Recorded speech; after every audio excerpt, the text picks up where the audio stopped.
Hôm nay mình đi gặt lúa nhà trong nhà anh em dân tàu trên vùng cao giúp đỡ gặt lúa nhiều lắm. Anh em nhìn xem nào, anh em ngó xem nào. Hôm nay thời tiết rất là đẹp.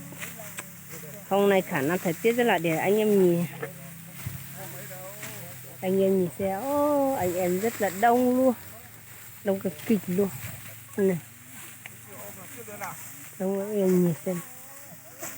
Có mỗi một miếng ruộng mà đã chưa đủ cắt, người rất là đông luôn. Giờ 8 giờ.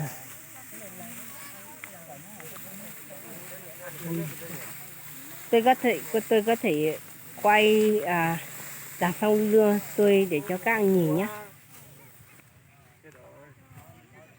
Này, đồng đó bên này, đồng đó nhưng mà nó hơi xa một tí. Các anh nhìn xem tôi nó gần gần tí nhá. Đồng đó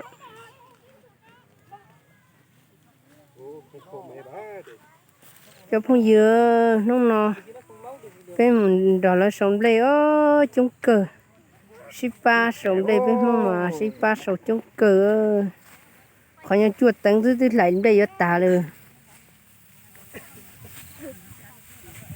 Đây sai một tí giấy liang gấu xứ lò chung cờ bù liệt ta theo ho